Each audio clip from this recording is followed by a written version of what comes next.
Hey, how you guys doing? So a question I have been asked just recently is, what's my favorite RPG? Is it Dungeons and Dragons? Is it My Little Pony? Yes, of course it exists.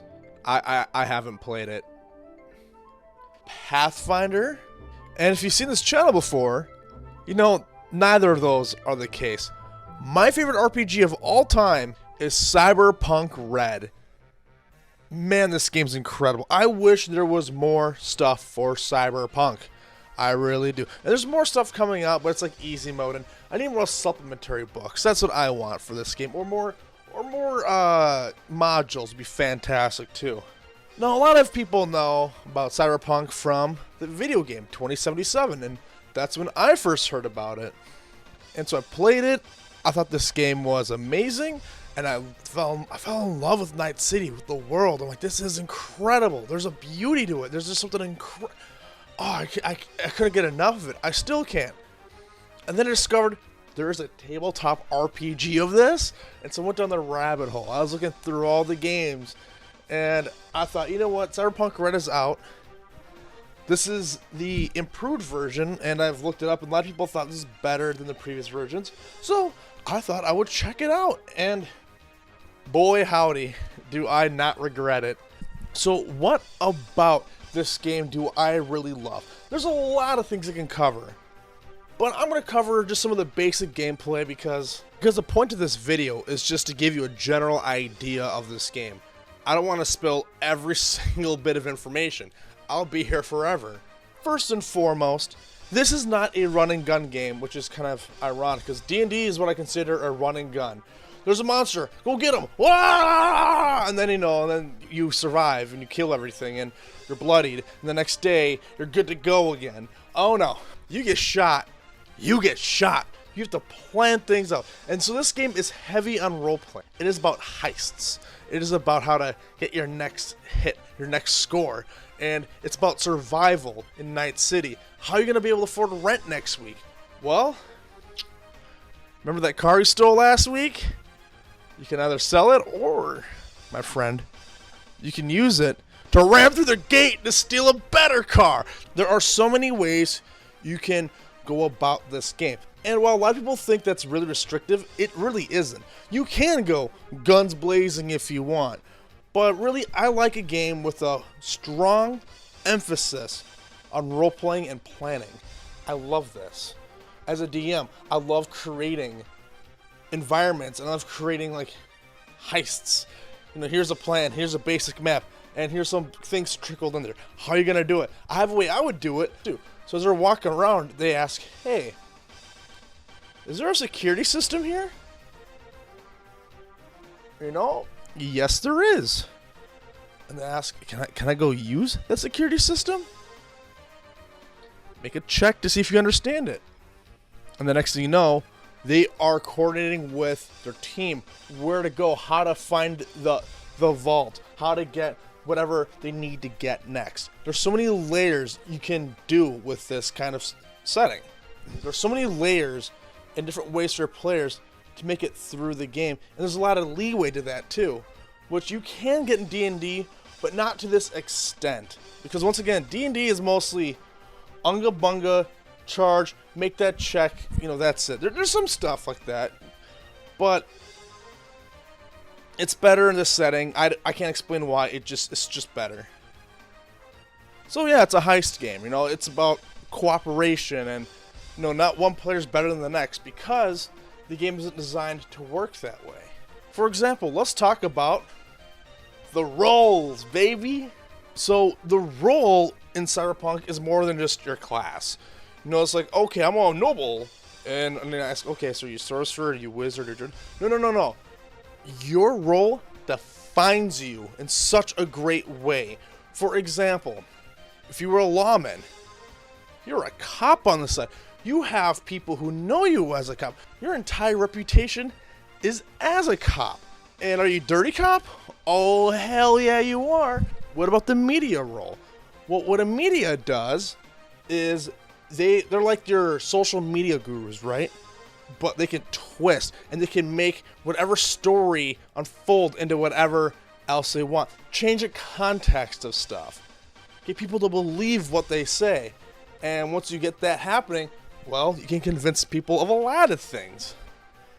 You know, you get to a point where, say, if your entire goal is to take down this company, because, you know, that's the BBEG, right?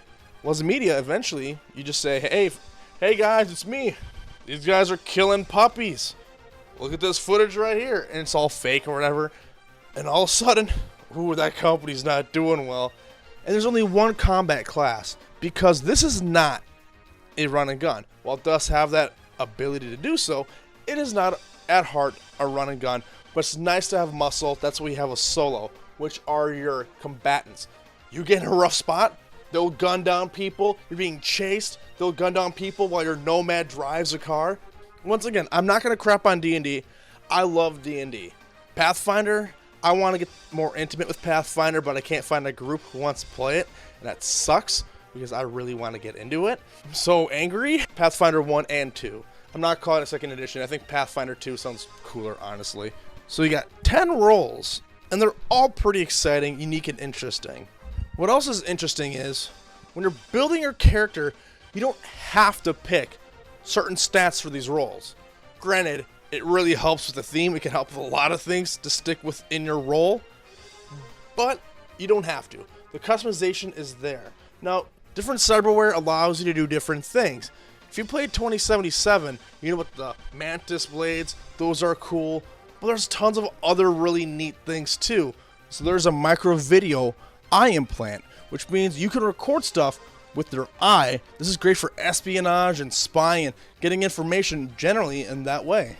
There's amplified hearing, which helps you hear better. You can get cybernetic gills to breathe underwater. You can even get the Midnight Lady sexual implant. What does that mean? Well, that's for me to know and for you to find out. Or, you know, there's a pain editor. What does that do? There's serious injuries. Yes, there's serious injuries in this game. It lets you ignore them.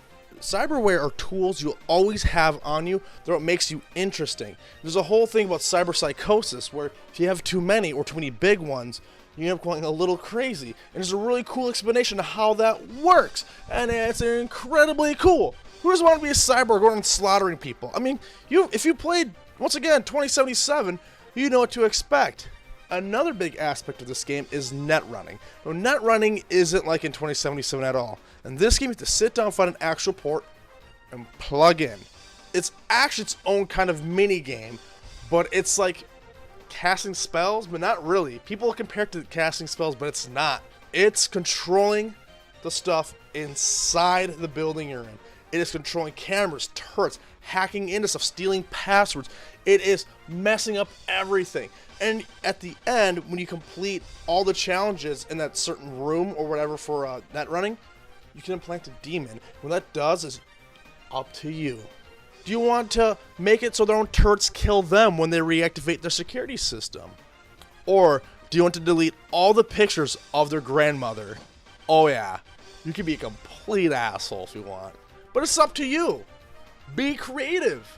What else I really like about this game is you don't just straight up heal after a long rest. Oh no. Like I said, when you get shot, you get shot. You have to spend a whole day doing nothing. So if your team needs you the next day, oh god, do I go out? Do you have to be extra cautious? Because your wound didn't heal all the way. Oh no, you're not doing great. And death is not that hard to achieve in this game. It is not hard to die. There are saves, but if you're stupid, you're gonna die.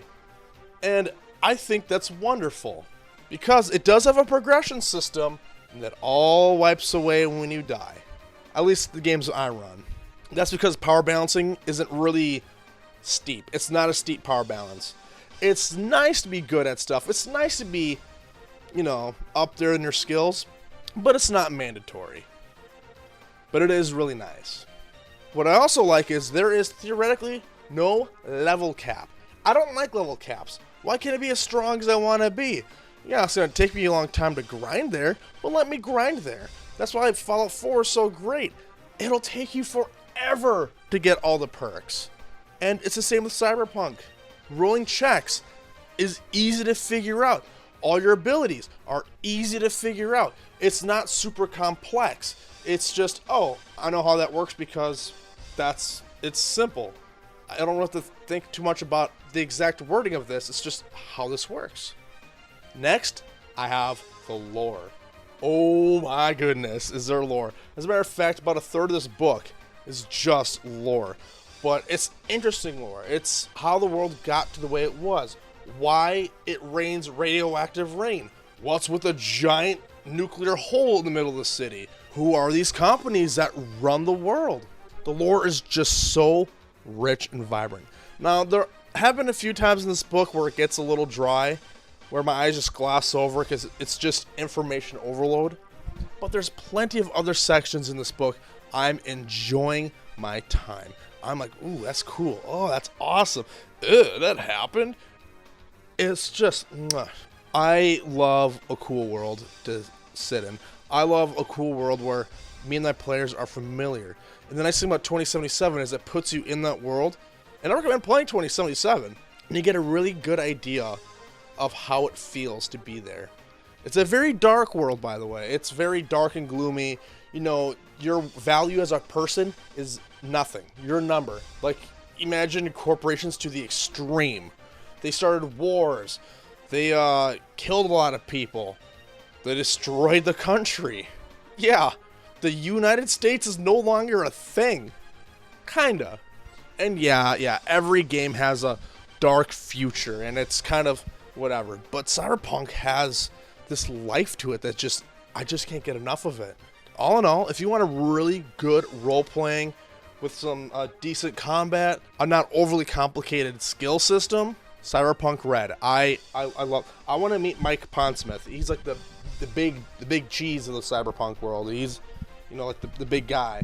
I want to meet him and I want him to sign this book. All of my books. Like, good God, this is so cool. So yeah, I mean, I encourage you to try out other RPGs. You might be surprised what you find, and you might really like what you find.